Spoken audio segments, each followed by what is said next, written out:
Selamat pagi Pak Eko. Selamat pagi Pak Sugiharto. Ini saya kan ikut Mobi ini bukan sudah angkatan 35.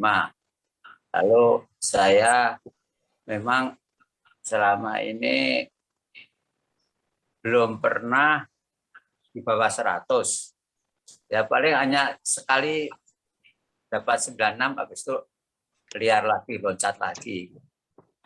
Nah, tanggal 15 Agustus saya ada kecelakaan. Tangan saya kena gergaji mesin, sehingga dari pergelangan tangan sampai ujung jempol kiri itu mungkin kena gergaji mesin sedalam kurang lebih 1,5 senti, sehingga itu ada nadi yang terputus, terus ada urat juga yang terputus, sehingga saya dioperasi dokter spesialis yang untuk itu. Nah setelah itu saya ininya drop, HB-nya drop sampai 7. Nah setelah HB 7, setelah saya sembuh kurang lebih 5 minggu udah sembuh, saya ini mengalami ya jalan sempoyongan karena HB-nya drop. Lalu saya kontrol ke dokter supaya mungkin dokter bisa membantu bagaimana menaikkan HB. Lalu karena saya juga nggak punya tiroid, maka saya sekalian ngecek tiroid saya. Nah setelah itu dokter yang langganan saya yang dulu, tapi sudah saya tinggalkan 1,5 tahun karena COVID. Lihat saya, dia kan apal sekali dengan saya. Dia kaget loh, kok jadi kurus sekali. Ya, tapi saya nggak ngomong kalau saya ikut pola makan ini. Ya mungkin karena kemarin tuh saya pernah kecelakaan saat itu. Lalu saya ditanya, gula darahnya berapa sekarang? Waduh, karena gula darah saya masih tidak stabil, tetapi pernah seminggu awal September itu pernah 7 hari itu antara 92 sampai 96 gitu.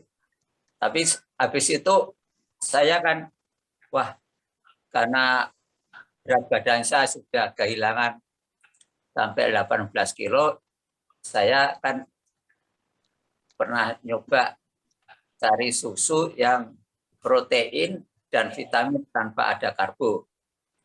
Nah, saya coba itu, tetapi gulanya menjadi melonjak 120. Lalu mungkin saya pernah konsultasi dengan Pak Eko ya. Lalu saya berhentikan, saya jangan dulu lah. Pengen kemarin sudah pernah di bawah 100 selama seminggu. Nah, akhirnya setelah 120 itu untuk kembali ke di bawah 100 lagi susah. Ditambah saya habis saya drop itu. Nah terus dokter bilang gini, karena saya nggak bisa jawab gula darah saya berapa, saya takut dikorek yang lain. Aku bilang, wah yang penting inilah yang hasil terakhir dulu itu ya sekitar itu, tapi nggak pernah naik-naik gitu. Akhirnya saya dikasih surat pengantar untuk cek HbA1c. Nah, itu hari Rabu kemarin. Nah, begitu hasil HbA1c, saya itu ketemu 5. Padahal kan rekomendasi orang tidak diabetes itu kan di bawah 5,7. Nah, saya kok 5. Nah, ini apakah saya ini sudah dianggap tidak diabetes lagi? Nah, saya manfaatkan untuk pengen nambah berat badan. Ya mungkin mulai sedikit-sedikit lah makan karbo supaya mungkin bisa menambah. Karena sebelumnya saya sudah meningkatkan makan telur yang tadinya sekitar 12 menjadi 18 sehari, tapi tetap nggak naik-naik. Maka saya, karena ini HbA1c sudah 5, saya ingin nyoba sedikit-sedikit saja makan karbo. Nah ini saya sebetulnya ingin komentar dari Pak Iko bagaimana. Lalu ada satu lagi pertanyaan, yaitu selama saya makan telur itu,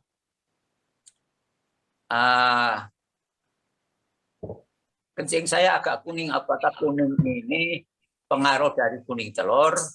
Apa itu mungkin penyakit yang lain? Karena saya pada saat ingin menaikkan HB, saya minum sangabion untuk supaya darah merah saya itu naik. Ya itu saja dulu Pak Eko. Terima kasih. Baik Pak, saya akan perlihatkan sebuah gambar Pak. Ini adalah panci besi Pak. Bapak bisa cari di manapun. Bisa panci besi, cast iron biasanya. Ini meningkatkan HB. Nggak nyambung ya Pak ya? Nggak nyambung ya? Panci besi itu mengandung besi Pak. Dan dia bisa proses memasak kita karena melarutkan besi itu sedikit demi sedikit dan bisa membantu pembentukan zat besi di tubuh kita yang meningkatkan hemoglobin. Di pasaran dijual dengan harga bervariasi dari mulai 100 ribuan sampai 600 ribu, Pak. Apa bedanya dengan teflon? Apa bedanya dengan panci-panci biasa? Panci-panci biasa terbuat dari aluminium. Saya sudah kemarin bahas mengenai apa sih bedanya antara aluminium, stainless steel, kemudian panci besi. Panci besi, kita punya tradisi masak dengan panci besi itu udah lebih dari ribuan tahun pada saat masuk zaman besi. Kita sudah mulai biasa memasak dengan besi, walaupun ada di antaranya juga memasak dengan gerabah, dengan keramik. Nah, tapi juga ada juga di Eropa itu menggunakan panci-panci yang terbuat dari besi, dan ini merupakan tradisi lama yang mulai terlupakan. Ini adalah salah satu cara untuk menghemat biaya pengeluaran kita menggunakan mencari obat terus-menerus. Kita bisa menggunakan panci-panci besi, wajan besi, panci besi, ini biasa di besi cor Pak. Pan ini dari besi cor, cast iron ini, itu bisa membuat hemoglobin lebih membaik. Saya sudah sampaikan di, kalau nggak salah di minggu lalu mengenai fungsi-fungsi dari hasil penelitian panci-panci besi yang digunakan di Afrika. Afrika negara miskin, itu diberikan percontohan, penelitian, orang-orang yang menggunakan panci besi dan orang-orang yang menggunakan panci aluminium. Di mana orang-orang yang menggunakan panci besi, dia lebih cenderung HB-nya lebih bagus dibandingkan orang-orang yang menggunakan panci aluminium. Makanya kita banyak produk-produk yang namanya iron folic, zat besi Pak ya. Itu meningkatkan HB.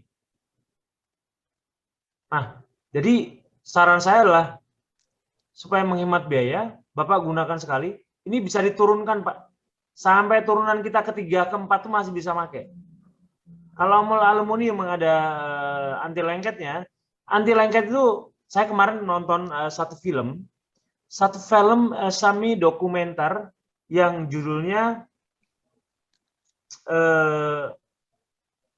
Blackwater. Blackwater itu dimulai kejadiannya tahun sekitar 57 tahun 60-an, di mana Teflon itu produknya adalah DuPont. DuPont itu menghadapi sengketa dari para petani di Virginia di sana, peternak dan di Virginia, karena mereka pada mati di sana. Dan ternyata ditemukan bahwa ada satu unsur kimia dari buatan DuPont, dari Teflon ini, yang kemudian kita gunakan sebagai alat untuk membuat anti sticky, tidak menempel. Saya nggak tahu apakah dengan tahun 2015 setelah tuntutan itu digantikan $607 juta kepada masyarakat yang dirugikan. Karena kenapa? Ternyata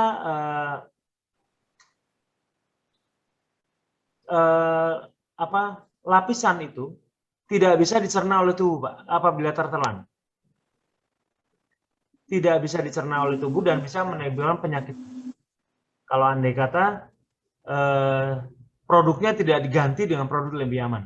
Saya tidak tahu kelanjutannya, tapi 2015 pengacara masyarakat Virginia di Amerika Serikat, Virginia adalah salah satu negara bagian di Amerika Serikat, yang kemudian menuntut DuPont yang memproduksi Teflon untuk mengganti kerugian semua masyarakat sebesar $607 juta. Nah, baru kemudian saya terpikir semenjak beberapa bulan lalu untuk berpikir, oh ya, berarti manusia harus berubah pola makannya untuk menambah dirinya dengan zat besi dan bukan dengan produk-produk yang sebenarnya tidak dikenal. Ini adalah kalau produk DuPont dan Teflon itu adalah rekayasa kimia yang kemudian digunakan manusia untuk membuat lapisan-lapisan anti lengket itu.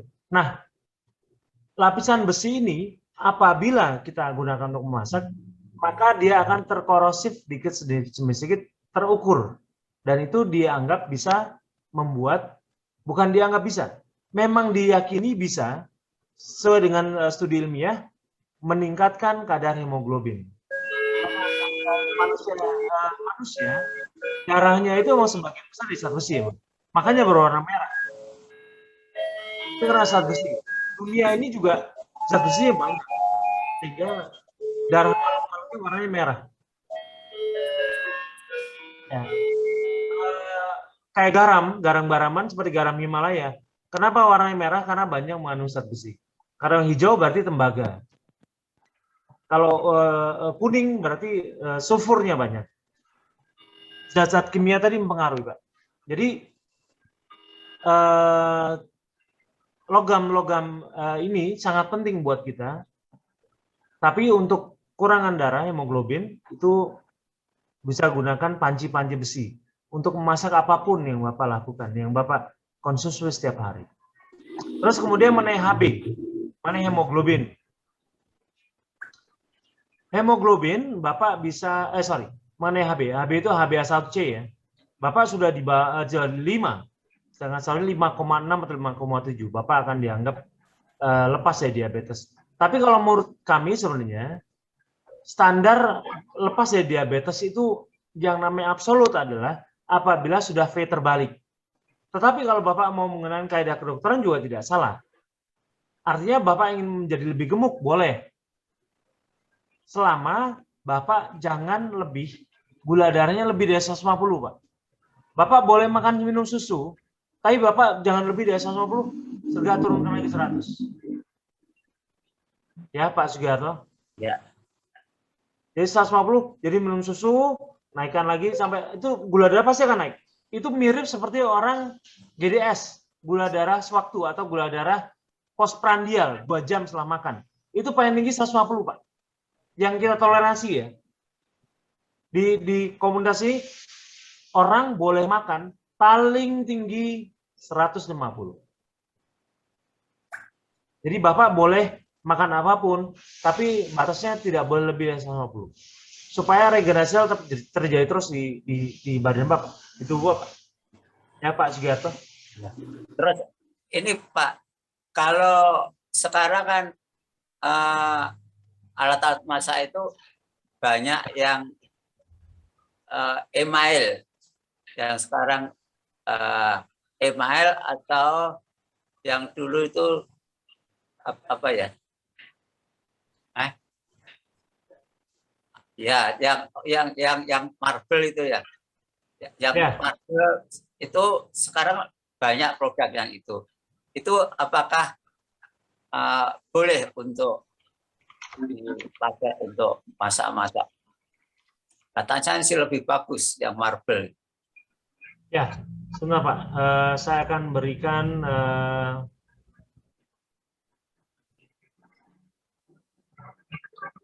logam-logam apa saja yang diperkenankan di tubuh kita.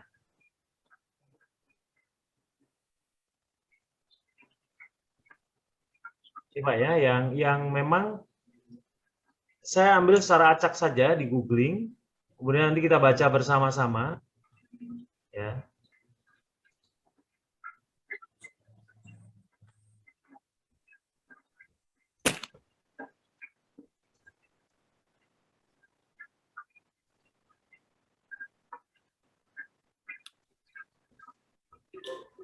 Nah, bisa melihat daftar yang logam-logam yang diperlukan di tubuh kita. Zat besi, seng, mangan, kromium, tembaga, dan magnesium. Ini adalah logam-logam yang diperlukan dalam pertumbuhan metabolisme tubuh kita. Bapak lihat di sini dijelaskan sekali fungsi zat besi, ya kan, mengangkut oksigen dari paru-paru ke seluruh tubuh, menghilangkan racun dari tubuh, ya kan. Efek dia kurang zat besi, bagian mata lebih menghitam, cepat lelah. Kalau kelebihan banyak tuh. Seng, daya tahan tubuh dan sebagainya. Bapak bisa baca, saya akan berikan linknya di sini, Pak. Saya akan berikan linknya sehingga nanti Bapak bisa, maka enamel juga termasuk, sebaiknya yang tidak disarankan jangan. Bapak bisa lihat atau bisa di browsing, usahakan cari yang di jurnal, Pak ya, di jurnal. Saya akan berikan contoh jurnal. Ini adalah contoh jurnal dari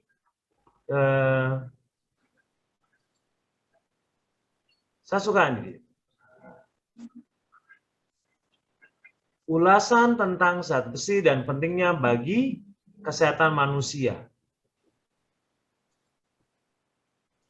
Ini kebetulan komputer saya lagi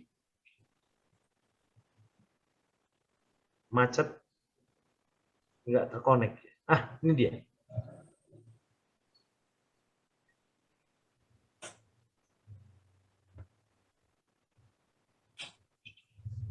Itu banyak sekali, Pak.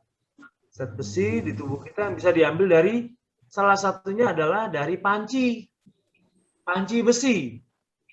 Kenapa enamel tidak diperlukan? Karena enamel nggak diperlukan tubuh kita. Aluminium nggak diperlukan untuk tubuh kita, Pak. Kita membutuhkan zat besi. Homeostasis besi.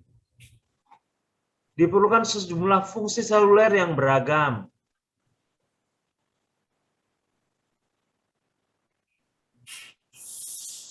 Ya kan? Hati kita memerlukan besi. Ternyata penting sekali. Nggak pernah dibahas, jarang sekali dibicarakan.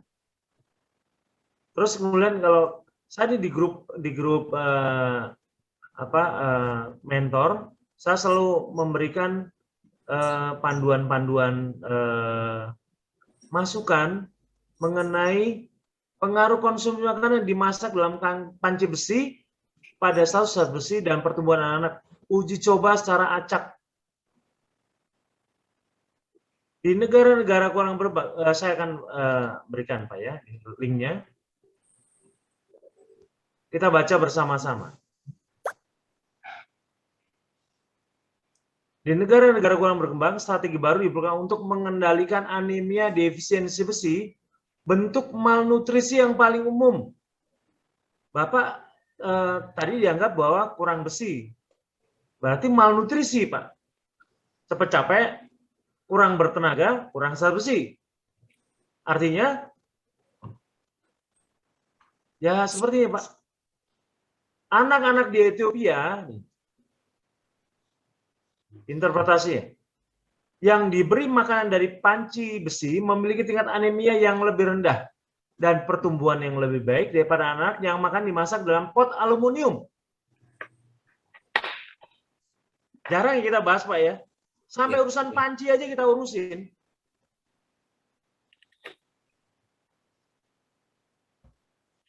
Urusan panci itu kita urusin di naturopatik Pak. Penyediaan panci masak besi untuk rumah tangga di negara kurang berkembang merupakan metode yang berguna untuk mencegah anemia defisiensi besi. Saya akan besarkan, Pak, supaya bisa kelihatan.